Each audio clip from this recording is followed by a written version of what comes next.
Le Bet Midrash Hillel, fondé à la mémoire du Rav Hillel Pevzner Zichrono Livracha, est heureux de partager avec vous l'étude du Rambam au quotidien. Une étude instaurée par le Rabbi en 1984, 5744. Cette étude a pour but d'unir tout le peuple juif autour de la Torah et l'unir autour d'un livre, le Mishneh Torah, qui passe en revue l'ensemble de toute la Torah entière. Comme le Rabbi l'a écrit, Yesh leit ached, il faut s'unir. Al-Yedé Limoud par une étude à Kolel qui inclut Kol la Torah Kula, toute la Torah entière, et c'est la particularité de notre étude du Mishneh Torah.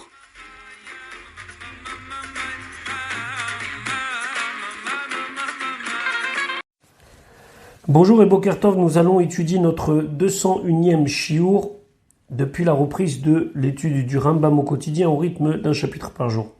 Nous sommes dans les Ilchot Taniot, dans les lois des jours de jeûne, au Perek Revi'i, au 4e chapitre.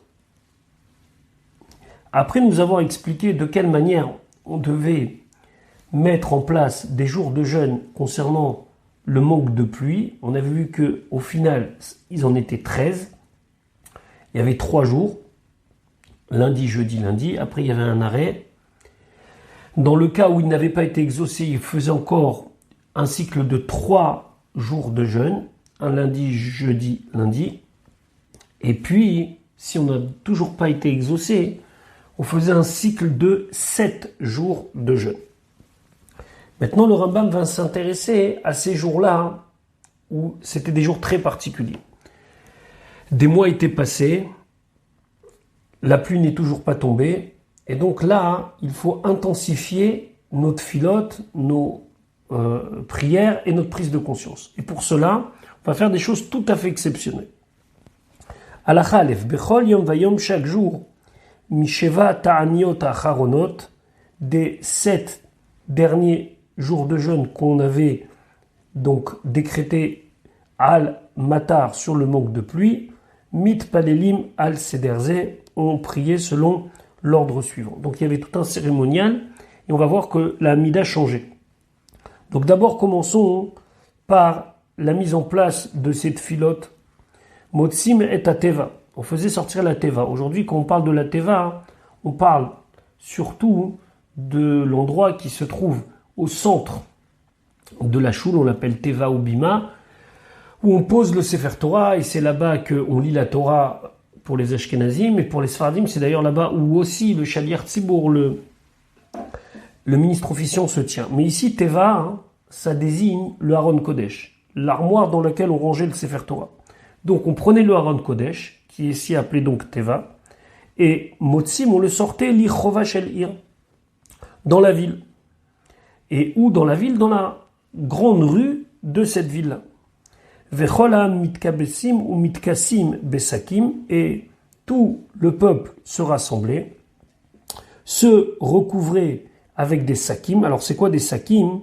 C'était des espèces d'habits comme une grande tunique qui était fait avec souvent le même composite que quelque chose qu'on mettait sur les animaux.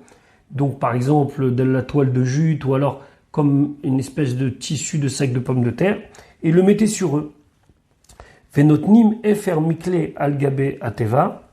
Maintenant, pour faire prendre conscience aux gens, on prenait efer mikle, c'est-à-dire de la cendre, et cette cendre, on la mettait sur la teva, sur le Haron Kodesh, ve'al gabe sefer Torah, et sur le sefer Torah. Pourquoi? Kede le hagdil et abchia, pour grandir les pleurs, ou l'achnia libam, et pour soumettre leur cœur. Donc c'était une mise en scène qui permettait de prendre conscience. Ve'echad minam, et une des personnes du peuple, notel min haefer, il prenait donc ce qui restait, une partie des cendres qui restaient, ve'noten berosh anassi, mettait sur la tête du nasi, le nasi qui avait un rôle de chef, et à la fois dans le domaine de halakha, mais aussi un chef en tant que leader, comme quelqu'un qui prenait les décisions importantes pour le peuple juif, ou Verosh Avbedin, on mettait aussi sur la tête du Havbedin. Le Havbedin, c'est le président du tribunal rabbinique. Bimkom anchat tfilin, à l'endroit où on met les tfilin. Les tfilin sont appelés PR. PR qui signifie quelque chose de beau, de magnifique. À la place où on met PR, on met FR, on met de la cendre. Kedé shikalmu veyashuvu, afin qu'ils aient honte et qu'ils fassent teshuva. Vechol echad vechal notel venoten berosho, et chacun prend et se met lui-même sur la tête. Ve'acharkach, et après cela, ma'amidim benehem, on place parmi eux, ça veut dire qu'on nomme quelqu'un qui se trouve dans l'assemblée, qui est zaken chacham, un sage, mais aussi un ancien, donc il a les deux qualités, vem yoshvim, donc lui se tient debout et tout le monde s'assoit. Lo hayasham, si dans l'assemblée on ne trouvait pas un zaken chacham, donc quelqu'un qui est un ancien mais qui est aussi chacham, ma'amidim chacham, alors au moins on prend un chacham. Lo hayasham lo zaken velo chacham, si on trouve ni un ancien ni un chacham, ma'amidim adam shel tsura, on met une personne qui a un certain charisme. Rashi dit quelqu'un qu'on va écouter. Veomer lifneem divre kibushin, et il dit devant eux des paroles qui prennent le cœur. Ça s'appelle des divre kibushin. C'est en vérité des reproches. C'est quelque chose qui va leur faire prendre conscience. Et il leur disait, Achenu, frère, lo sac velotanit goromim, c'est ni le sac, ni la toile de jute que vous avez sur vous, ni le fait que vous mangez pas qui vont entraîner les choses, qui vont changer et qui vont faire venir la pluie. Et là, tchouva ou masim tovim, c'est la tchouva et les bonnes actions. Sheken matsinu beninve, il fait référence ici à Ninvé, où le prophète Yona était envoyé. Et là-bas, concernant les gens de Ninvé qui étaient donc condamnés à être détruits, c'est marqué que lorsque Yona les a prévenus de l'imminence de la destruction, ils ont pris conscience. Chez l'Onémar ben chez Ninvé, et c'est pas été dit là-bas, concernant les gens de Ninvé, Vayar a Elohim et Sakam vetanitam, que Dieu il a vu le fait qu'eux aussi ils s'étaient habillés avec ce sac, avec cette toile de jute et qu'ils n'avaient pas mangé. Non. Et là c'est marqué qu'on regarde le livre de Yona, le fameux livre de Yona que l'on lit à l'Haftara de Yom Kippour, c'est marqué Vayar a Elohim et Maasehem. Dieu il a vu leurs actions. Ou Vekabala ou Omer, et on a reçu des Nevi'im, on a reçu des grands maîtres, qui ou livré levavechem ve'al bigdechem, déchirez vos cœurs, mais pas vos habits. Ou Mosif be'inyanut elu kefikocho, et cette personne qui leur fait le discours de Divrei Kibushin, il continue à donner des détails selon la possibilité qu'il a, achiyachni alibam, jusqu'à qu'il va soumettre leur cœur, v'yashuvu tshuva gmura, et qu'il fasse une teshuva complète. Alacha Gimel, ve'achar shegomer ze divrei kibushin, et après donc qu'il ait fini ces paroles de remontrance, omdim bitfila, tout le monde se lève pour prier. Et ici, prier, ça signifie la mida. Uma midim shaliach tzibur. Et là, on va placer, donc on va nommer un shaliach tzibur, à Raoulé Panel Betaniotelu, qui est apte à faire l'office pour ces jours de jeûne. Ve'imaya oto shomer divrei akibushin, Raoulé Palel. Et si la personne qui a dit des divrei akibushin, lui, il est aussi apte à prier, mitpalel, c'est lui qui prie. Ve'imlav, et sinon, moridim acher, alors on fait descendre pour faire l'office. À l'époque, on était yored lifnei teva, on descendait devant la teva, puisque c'est connu qu'on avait une espèce de cavité dans la choule où le shaliach tzibour se tenait donc en profondeur, parce que c'est marqué Mima Makim Keraticha Hashem, Hashem, je t'appelle des profondeurs. Après, au fur et à mesure du temps, on a enlevé cette histoire-là, mais on a gardé l'expression de Yored Lifnei Teva, il descend. Donc, Moridim Acher, on fait descendre quelqu'un d'autre. Alacha Dalet, Veze ou Araoud Litpalel Betaniot Elu, et qui est apte à prier pendant ces jours de jeûne? Ish Sheu Ragil Bitfila. La première chose, c'est quelqu'un qui a l'habitude de prier, qui ne se trompe pas. La Gemara, elle dit que tout celui qui prie et qui se trompe, c'est un siman ralo. Je vous rappelle qu'on est avant les sidurim, donc il faut que ça soit quelqu'un qui connaisse parfaitement la manière de prier. Veragil likrot batora nevim uktuvim, il faut que ce soit quelqu'un qui a l'habitude de lire Torah, Nevim ou Ktuvim, donc il connaît bien le Tanakh, parce que dans la Tfila, on va citer des psukim du Tanakh, ou Metupal, Ve'en Lo. Ça doit être quelqu'un qui est Metupal, c'est-à-dire qui a des enfants, Ve'en Lo, et qui n'a pas une parnassa large, pour qu'il y ait une prise de conscience. Ve'yesh Lo Yegia Basade, et il a quelque part un lien avec le champ parce qu'il doit avoir une activité agricole. Le peu qu'il gagne, ça doit être le produit de la terre. Pourquoi ? Parce que lui, il ressent vraiment au quotidien le manque de pluie. Velo yé bevanav ou bneveto verol kerovav. Il ne faut pas qu'il y ait parmi ses enfants, ses petits-enfants ou ses proches, anilvim alav baalavera, qui dépendent de lui. Il ne faut pas qu'il y ait des baalavera, des gens qui ne soient pas bien, n'ont pas droit chemin. Et là, il y a beto rekan min averot. Mais sa maison, ici, ça désigne sa famille, doit être vide de tout averot.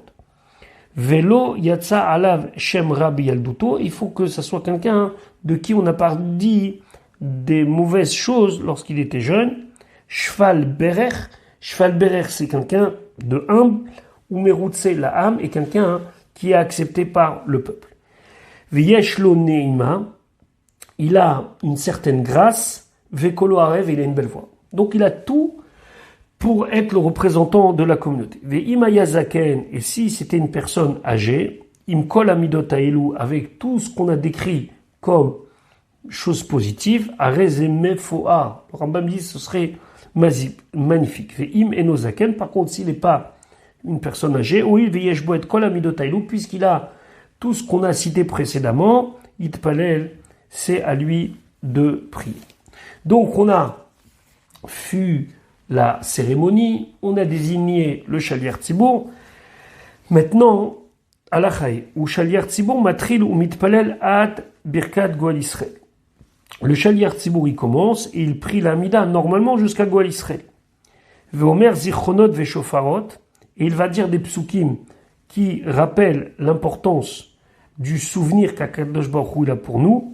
Zichronot, Veshofarot, et des psukim qui montrent l'importance du shofar, mais en atzara, de quelque chose qui ressemble à la tzara, ça veut dire qui est lié avec ce que l'on veut comme demande, c'est-à-dire la pluie. Veomer, et il dit Quel El Hashem Batzara Tadi, donc vers Dieu, je mets ma difficulté, ma détresse.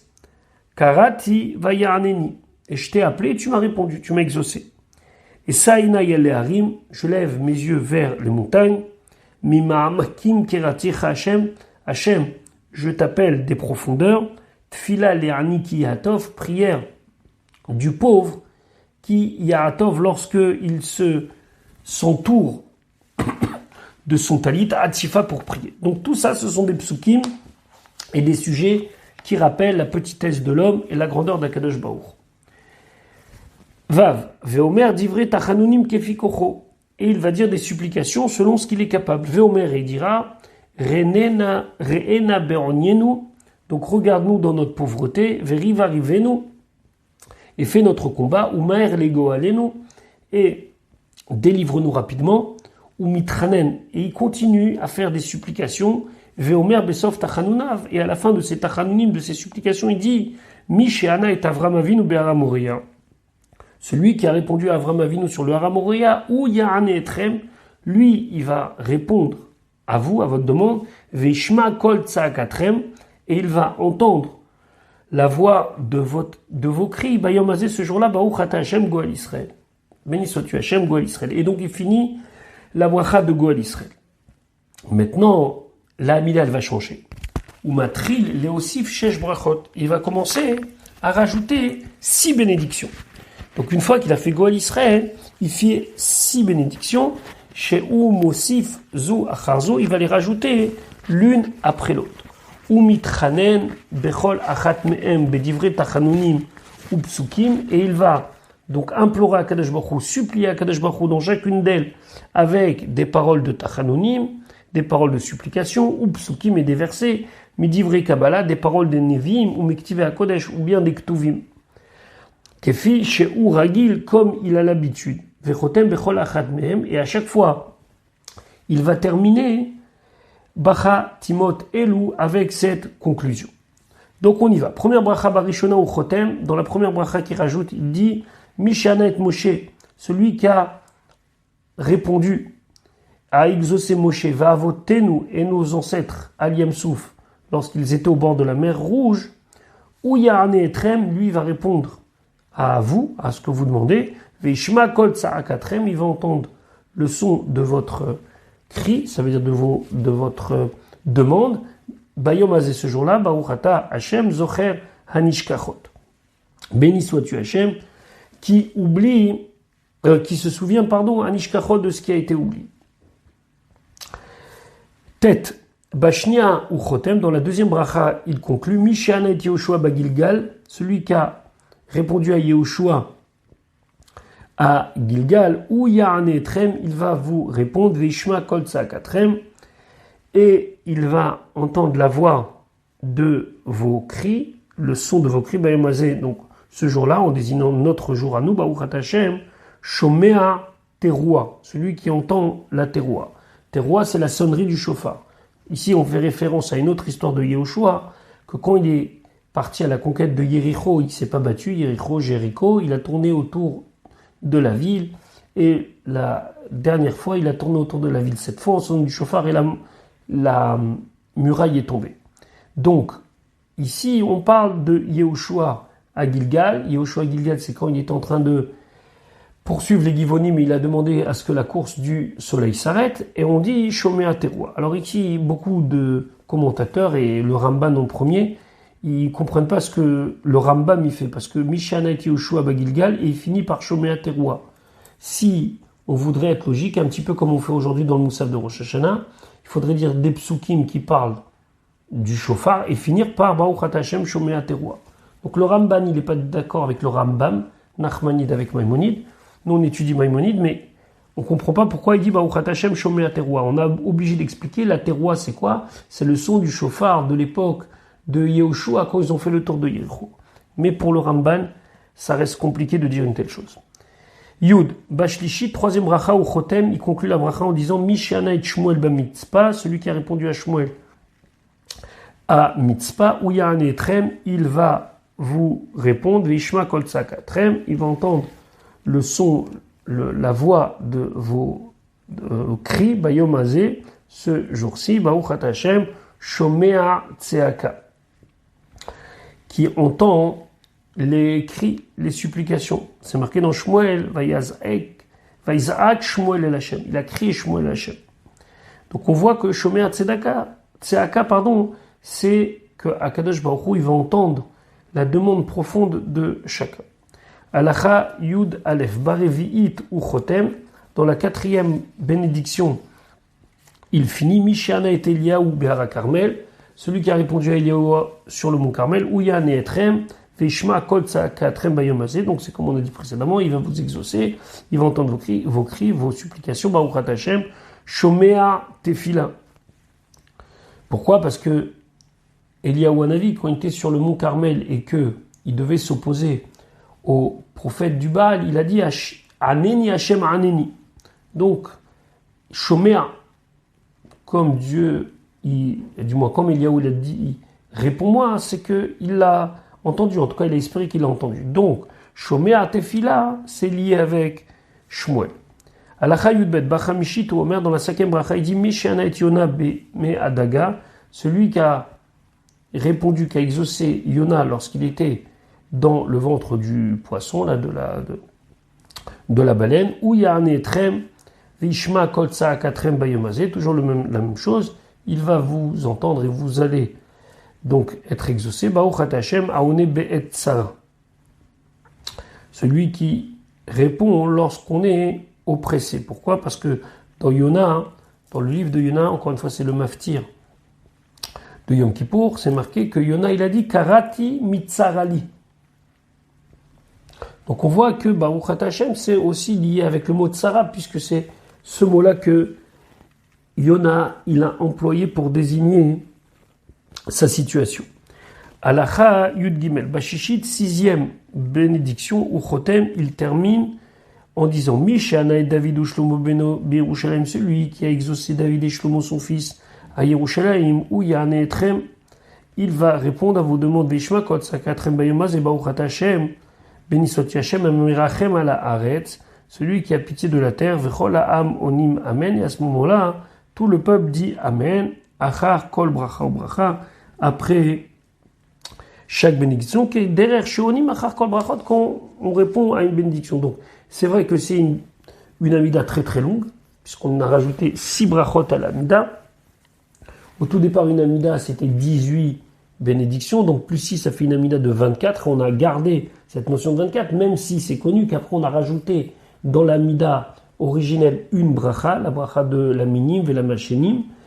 Et donc, finalement, ça n'aurait pas été 24, mais ça aurait été 25. Mais quand vous entendez qu'on parle d'une amida de 24, vous savez de quoi on parle. Maintenant, on a appris les 6 bénédictions qu'on greffait à l'amida les jours de Ta'aniot, quand on avait fait tout le processus et que la pluie n'est toujours pas tombée. Yud Daled Bashevi'it, donc la 7e bénédiction, Omer il dit Refaïnu Hashem Venerafe, Gerinu Hashem Veomer, Vegomer, pardon, Atfila à la Seder, il finit la Tfila dans le Seder qu'il a dit, Vetokim Bachatzotzrot, on sonne de la trompette, Sederazé aussi Bechol Makom, et comme ça on doit faire dans chaque endroit. Donc vous avez compris que ici, c'est une révolution au niveau de la Mida qui doit faire prendre conscience de combien est grave la situation où il n'y a pas de pluie. Alachat Edvav, Keshayu mitpalelim ala seder azé beYerushalayim, quand ils priaient avec cet ordre-là à Yerushalayim, Ayu mitkanesim le'ar habayit, ils se rassemblaient sur le mont du temple, Keneget Shara Mizrach, face à la porte est, ou mitpalelim kaseder azé, et on priait comme cet ordre-là. Donc il n'y avait pas de sortir dans la rue, on est au Beth Amikdash, donc c'était au moins d'aller sur le Harabaït, sur le mont du temple. Ou Cheshemagi Ashlir Tzibur Lomar, et quand le Shaliar Tzibur il dit Mishéana et Avraham, Omer, alors lui, celui qui a entendu, il doit dire Baruch Ata Hashem Elokeinu, Elokei Yitzhak, Elokei Israël, pardon, Mina Olam Ve'ada Olam, Dieu d'Israël à jamais. Baruch Ata Hashem Goel Israël Ve'nonu Echarav. Ils répondent derrière lui qu'on a fait la bracha de Goel Israël, de celui qui libère le peuple juif. Ils répondent Baruch Shem Kevod Malchuto Le'olam Ve'ed. Ve'chazan HaKnesset, ici, le Chazan HaKnesset, ça désigne le Gabaï, le Shamash, celui qui s'occupe que tout se passe bien. Chazan, ça veut dire qu'il voit loin, c'est quelqu'un qui anticipe les besoins de la synagogue. Omer la Tokim, il dira à ceux qui sont prêts pour sonner, Tikou, Bene Aaron, Tikou, sonnez, enfants de Aaron, sonnez. Vechoser Amitpalel, Veomer, celui qui est donc faisait ministre officiel, il dit Mishana et Avram Ber Amoria, celui qui a répondu à Avram à Aramoria, ou Yane Trem Bishma Kotsaka Trem Bayomazé, et donc c'est lui qui encourage, entre guillemets, en parlant d'Eliaou et de souhaiter que Eliaou reçoive sa récompense et qu'il soit entendu, Vacharkar, et après Tokim Akohanim Umerim Vetokim. Et après, les Kohanim vont sonner du chauffard, de la trompette et encore du chauffard pour alterner. Tetzain, Vechen Babracha Shnia Lazou. Dans la deuxième bénédiction, Shirishona Min Hashesh Shemosif, qui est la première des 6 qui sont rajoutées. Chotem Ba, il doit aussi dire Baruch Ata Hashem Elokim, Elokei Israël Mina Olam Ve'ada Olam, Baruch Ata Hashem Zocher Anishkachot. Ça, c'est ce qu'il doit faire. Ve'enonim, et tout le monde répond Baruch Shem Kevod Malchuto Le'olam Ve'ed. Ve'chazan HaKnesset, donc le Shamash, celui qui est chargé de s'occuper du Beth HaKnesset, Omer Laim, il leur dit Ariou bnei Aaron Ariou. Donc là, il donne l'ordre de sonner. Vechoser Shaliar Tzibur Veomer, et le Shaliar Tzibur, il dit Mi Sheana et Moshe Vavotenu al Yamsouf, celui qui a exaucé Moshe et nos ancêtres sur le Yamsouf, ou Yane Etrem, il va répondre, il va exaucer, Veishma Koltzak Atrem, il va entendre le son de vos cris, Bayomazé, aujourd'hui même, Vacharkach Merim Vetokim Merim, et après, qu'est-ce qu'on fait? On sonne chauffard, trompette, etc., etc. Halacha Yudzen Vechen al kol bracha ou bracha. Et ainsi pour toutes les bénédictions. Be'achat omer dans une il dit tiku ou ba'ochat omer ariou. Alors quelle est la différence entre tiku et ariou? C'est le son. Est-ce qu'on fait une tkia qui est un son long ou une troa? Achigmol kol hasheva brachot jusqu'à qu'ils finissent les 7 bénédictions. Nimtsoa kohanim. Donc concernant les kohanim, pas une fois tokim ou merim ve tokim. On fait tkia, troa, tkia, en sachant que troa est faite par les chatzrotzrot, par les trompettes. Ou pam, et des fois merim ve tokim ou merim sheva pam. Et des fois, c'est le contraire. On doit d'abord faire meria et après tokim. On doit faire d'abord les trompettes et après la tkia. Ve'en aussi maseder azé la barabé filad. Et ça, cet ordre-là des choses précises, c'est uniquement lorsqu'on est sur le Harabaït, lorsqu'on est sur le mont du Temple et qu'on est souverain sur cet endroit-là, ou Keshen, Tokim ou Marim Sham, et quand on dit qu'ils sonnent, c'est quand ils sont là-bas, Tokim Bachatzotzrot ou Vashofar Kachat. Et là-bas, la particularité, c'est que quand on va sortir, le son du chauffard sortira exactement au même niveau le son des trompettes, et ça se fera en 5 mots chez Amarnou, comme on a dit, alors que ce n'était pas le cas en dehors du Beth Amikdash. Halacha Yutret, Sheva Taniot Ailou, c'est 7 jours de Tanit, Kol Makom, chez Gozrim Otam Sham, tout endroit où on a déclaré, on a décrété qu'il fallait le faire, alors à ce moment-là, Achar Shemit Palelim, après qu'ils aient fini la Tfila, Yotzim Kolam, les Bet Akvarot, tout le monde va au cimetière, ou Bochim ou Mitranim Sham, et là-bas on pleure, prise de conscience, et on demande à nos chers à qui on prie, ou bien si on va sur la tombe d'un tzaddik, d'intercéder pour nous. Donc, ou bochim, et on pleure, ou mitranenim sham, et on supplie là-bas. Klomar, c'est-à-dire, areatem metim, vous êtes déjà morts, ka elu imlo tashuvu midarkechem, et ben vous serez comme eux si vous prenez pas conscience et que vous revenez sur vos mauvaises actions. Vechol ta'anit metaniot atzarot shegozrim ala tzibur, et tous les jours de ta'anit où nos chachamim nous ont fixé, ont institué un jour de jeûne public, mitpalelim tfilat neila, on fait la tfilat neila, c'est-à-dire qu'ils vont faire une amida supplémentaire, bechol makom, où qu'on se trouve, pardon. Halacha yutet, yardu laem geshamim, la pluie est tombée. Admata yu yordim yifsekwa tzibur minan ta'anit, jusqu'à quand on va continuer à faire cette cérémonie de descendre, avoir un chalier tzibour et que tout le monde jeûne, mais chez Yardou, be'omek haaretz acharevat tefar, qu'il y ait suffisamment de pluie pour que la terre qui était avant aride et sèche, elle soit aujourd'hui mouillée à 1 tefar. Ça veut dire à peu près une dizaine de centimètres. Ou vevenonit, et si... Alors ça, excusez-moi, ça c'est be'omek haaretz achareva, ça veut dire c'est les profondeurs de la terre. Maintenant, ou bebenonite, si c'est une terre moyenne, entre guillemets, standard, Tifraïm, 2 fois, le double, 2 tefar. Ou ve'avouda, et si c'est encore plus une terre qui a été labourée, Hachirdu beomek shloshat tfachim, faut que ça descende de 3 tfachim pour avoir le droit d'arrêter de nommer un chalière spécial pour cette fête spéciale et d'arrêter les ta'aniyot. Voilà pour aujourd'hui, on se retrouve Bezrat Hashem demain pour la suite de notre limoud.